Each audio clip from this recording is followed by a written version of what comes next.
D'abord, j'ai monté une équipe de scientifiques avec lesquels on développe une alternative aux colorants pétrochimiques qui sont très polluants. Et donc nous, avec des procédés hybrides entre biologie et chimie, on fabrique des colorants et des pigments biosourcés qui ont un impact carbone drastiquement réduit. Donc ça, c'est vraiment une proposition technique. Et de l'autre côté, je travaille en particulier sur la crise de la sensibilité, c'est-à-dire que je travaille à proposer des nouveaux imaginaires, des nouvelles images, des nouveaux mots, des nouveaux récits pour nous permettre d'habiter différemment ce monde. Et en fait, c'est très important de réinventer ces histoires parce qu'on vit le monde à travers les histoires qu'on se raconte et sur lesquelles on se met d'accord.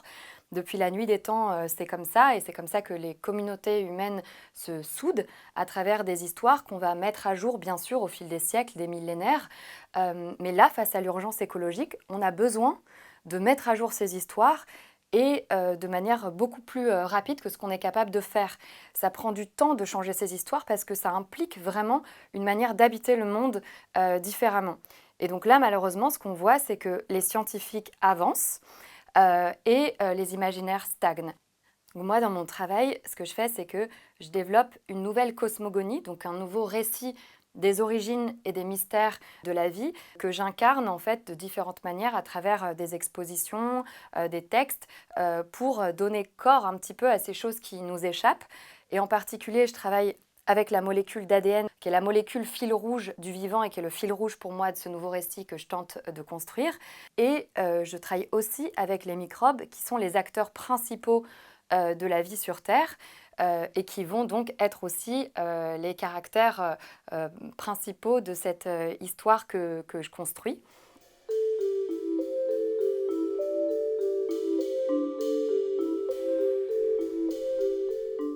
On est allé chercher 12 artistes qui ont travaillé un petit peu comme finalement 12 apôtres dans une espèce de mission quasi évangélique pour faire connaître la vie complètement insoupçonnée de ces microbes. Et donc, on en a tiré 12 tableaux. Pour moi, c'était très important qu'il y ait 12 écritures singulières pour justement ne pas contraindre les imaginaires d'une seule manière, mais pour ouvrir toujours plus. Mais c'était vraiment un jeu, en tout cas, entre le texte et l'image, avec des allers-retours. Parce que face à ces dessins, j'ai aussi écrit des textes qui redonnent le contexte scientifique et poétique, qui permettent d'ouvrir encore plus ces imaginaires.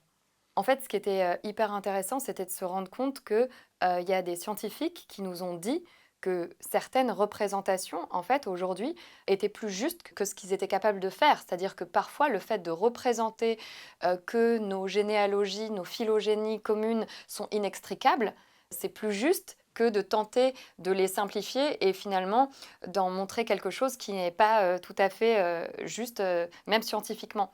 Donc je crois vraiment que les artistes et les scientifiques, main dans la main, en fait, en n'empiétant pas l'un sur l'autre, en fait, ont la possibilité de quelque part se renvoyer des questions.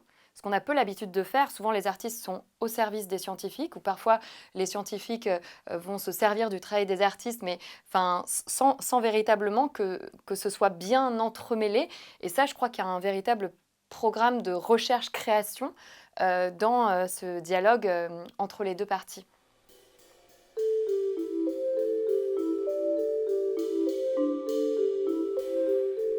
Les microbes, c'est les êtres les plus passionnants sur Terre, c'est les plus anciens, les plus divers, les plus nombreux, les plus résilients, c'est aussi les plus aventuriers.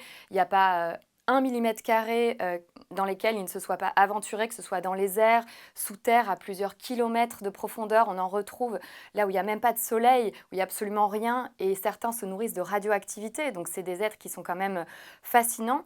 Ils ont installé la vie sur Terre il y a 3,8 milliards d'années. Ils ont instauré les règles de la vie, la grammaire de la vie. Aujourd'hui, on pourrait dire que c'est le point aveugle du vivant, parce qu'on les connaît très très mal, et c'est aussi le point aveugle de cette crise, puisqu'on les mentionne quasiment jamais, alors que c'est la clé de voûte des écosystèmes, que c'est des acteurs de premier plan sur les questions climatiques. Et donc voilà, moi je milite pour un GIEC des microbes et pour véritablement en fait leur redonner la place qu'ils méritent. Et donc microbe, c'est un peu une espèce de mot fourre-tout dans lequel on peut mettre tous les êtres invisibles à l'œil nu. Et j'aime bien l'utiliser parce que pour moi, c'est un marqueur de nos imaginaires sclérosés, c'est-à-dire que pour nous, microbe, ça sonne mal, c'est connoté très négativement. Et je pense que c'est une espèce de mesure de nos imaginaires. Et le jour où on aura basculé notre regard sur eux, ce mot-là sonnera autrement. Donc plutôt que d'appeler ça des micro-organismes, qui est l'appellation scientifique, moi je vais direct sur le mot microbe. En fait, ce qui est génial avec les microbes, c'est qu'ils n'ont jamais terminé de nous renvoyer une sorte de miroir de nous-mêmes, de notre société, de nos clichés, de nos peurs.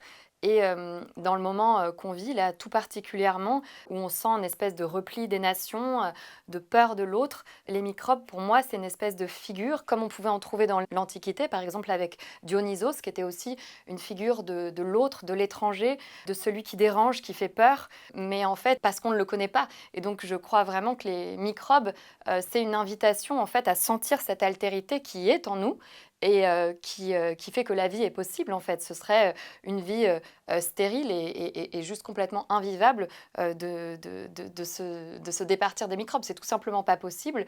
Et donc, c'est aussi une invitation à penser autrement.